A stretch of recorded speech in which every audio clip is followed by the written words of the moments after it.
ازيكم عاملين ايه؟ معاكم احمد. رجعنا ليكم بفيديو جديد من الكورس بتاعنا بتاع التسويق والديجيتال ماركتينج. اول فيديو كنا اتعلمنا مع بعض يعني ايه تسويق وازاي بدأ وليه الشركات بتستخدمه. تاني فيديو كنا اتعلمنا مع بعض ايه الفرق بين المحيط الاحمر والازرق وكام استراتيجية والقنوات اللي ممكن نتواصل بيها مع العميل والحاجات دي كلها. والنهارده معانا جزئية جديدة كمان ناحية الاستراتيجيات، بقى نخش شوية في موضوع الاستراتيجيات.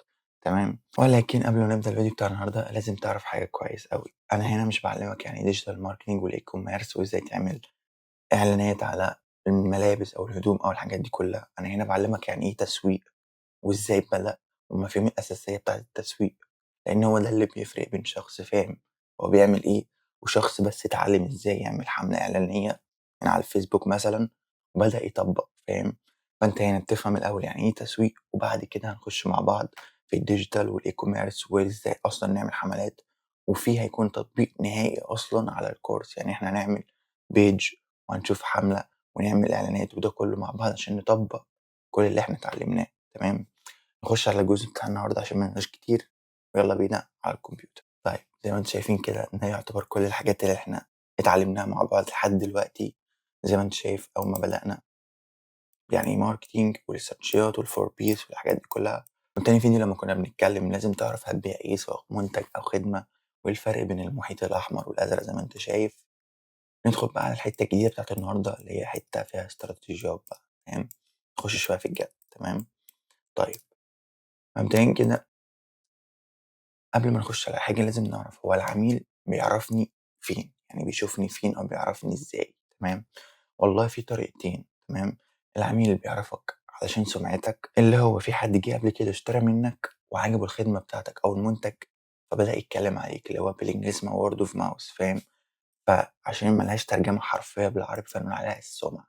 فاهم؟ اللي هو عن طريق كلام الناس. تمام، تاني طريقة هي عن طريق القنوات. تمام، اللي هو سواء التلفزيون، سواء الراديو، سواء الديجيتال، سواء العادي، سواء مثلًا اليوفط اللي أنت بتلاقيها وأنت ماشي في الشارع. الحاجات دي كلها يعتبر قنوات تواصل مع العميل. تمام، إن هو بيعرفك عن طريق القنوات دي. تمام، طيب نبذة مختصرة كده برضه سريعة عن القنوات دي. أول نوع اللي هو عن طريق كلام الناس يعتبر مفهوم وواضح مفيهوش تفاصيل تتشرح. تمام، فهنخش مع بعض على تاني نوع اللي هو عن طريق قنوات، هو النوع اللي محتاج شوية تفاصيل وكمان حتى هنختصر معانا في الفيديو ده، ولكن هاتكلم عليه بتفاصيل أكتر قدّام. تمام، في نوعين، يعني هنتكلم دلوقتي عن النوعين اللي هم أشهرهم. تمام، أول نوع واللي هو بقى مشهور جدًا دلوقتي اللي كل الشركات بدأت بتستعمله، التسويق بالمحتوى. تمام، اللي هو الفيديوهات اللي أنت بقيت بتشوفها، الناس اللي بقت بتسوق الخدمات أو المنتجات بتاعتها عن طريق الفيديوهات. تمام، تاني نوع واللي هو المدفوع اللي هو الإعلانات الممولة. تمام، طيب إيه الفرق بينهم؟ هنعمل كده مثلًا مقارنة كده على السريع بينهم عشان نفهم الفرق وإيه المميز فيهم. تمام، والله التسويق بالمحتوى ثقة الجمهور، لأن الجمهور داخلة برضه عشان الشخص اللي بيتكلم مش بس المنتج، فواثقة في المنتج علشان خاطر الشخص اللي بيتكلم. فاهم؟ الاعتراضات والرفض هيكون قليل. فاهم؟ اللي هو الناس عارفاك خلاص وعارفة عن المنتج بتاعك اللي أنت بتشرحه في الفيديو، فالاعتراضات والرفض والحاجات دي كلها هتبقى قليلة. فاهم؟ لأن هو هيكون واخد المنتج وخلاص شايفه مليون مرة في الفيديوهات بتاعتك. فاهم؟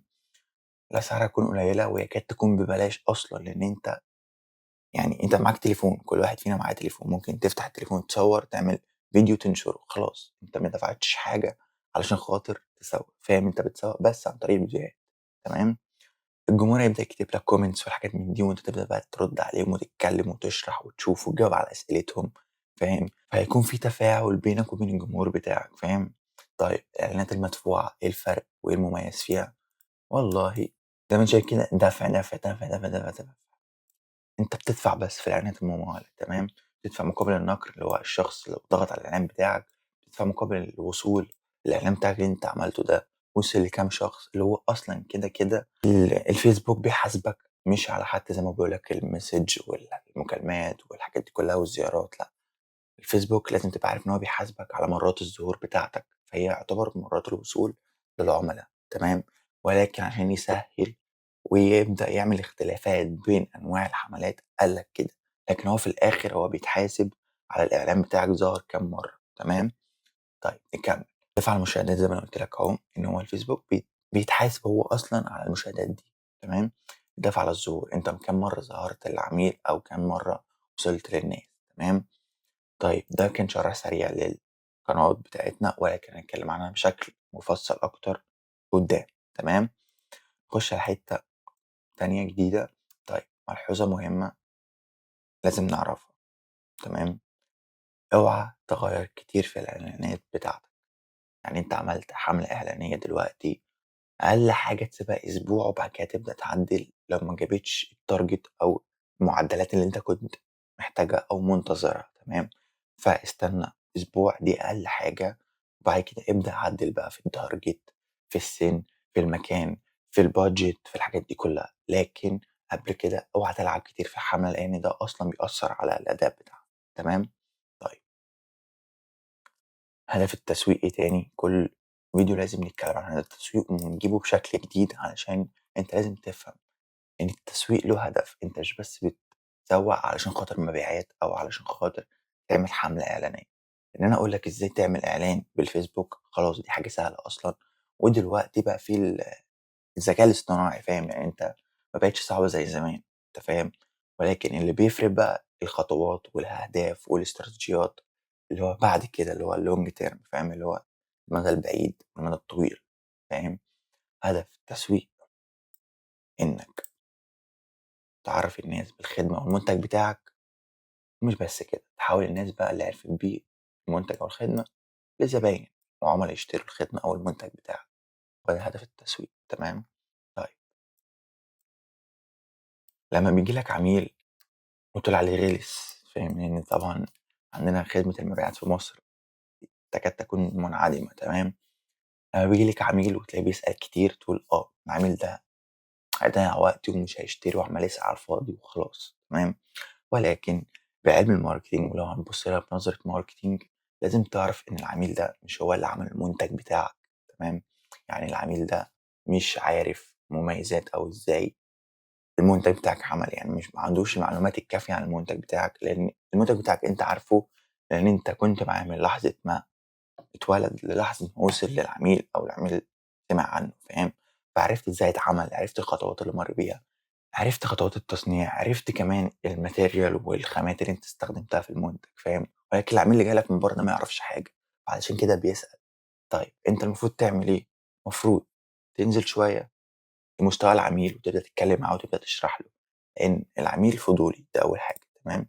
وكمان لمّا بيسأل كتير ده لإنه ما يعرفش زيك، فأنت لازم تنزل مستوى العميل وتجاوب معاه، لإنه ممكن يكون عميل، فاهم. لإن هو بيكون عميل محتمل، لإن العميل ده لو بالشرح بتاعي وأنا عندي مثلًا حتّة البيع كويسة، هاحوّله من عميل محتمل وممكن يكون عميل لعميل، فاهم، اللي هو يشتري، لإن أنا خلاص شرحت له كل حاجة هو محتاجها ودخلت له دماغه، فاهم، أقنعته، أنت فاهم؟ طيب فهمت بقى إن أنت لازم تعمل إيه لمّا عميل يفضل يسأل كتير، ما تقولش عليه ده هيضيّع وقتي وتفضل تتكلم معاه وِحِش وتعصّب عليه، خليك معاه للآخر، لإن ده بيكون عميل محتمل، تمام؟ طيب نخش على حتّة تانية.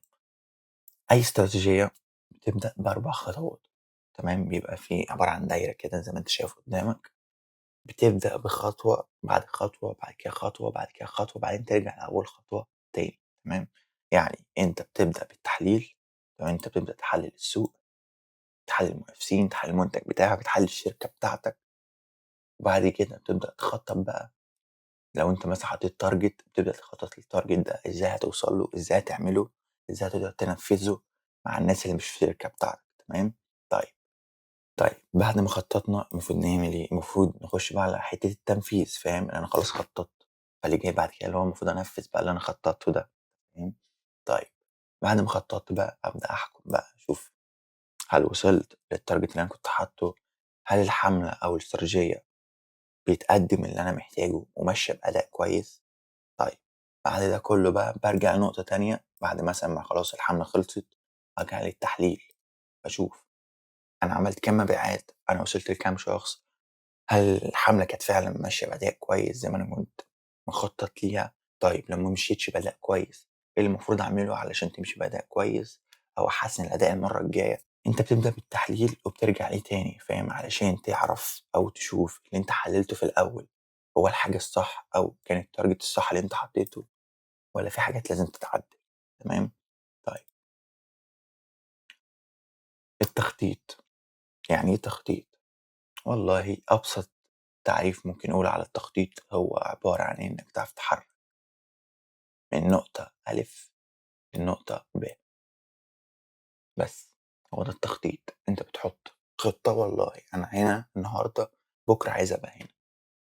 هو ده التخطيط بشكل عام وبشكل مبسط. تمام. طيب، هدف الحملة، لازم تكون عارف هدف الحملة بتاعتك. تمام. مبيعات، مشاهدات، وعي. ولازم تعرف إن حملة واحدة ما ينفعش يكون لها أكتر من هدف. تمام.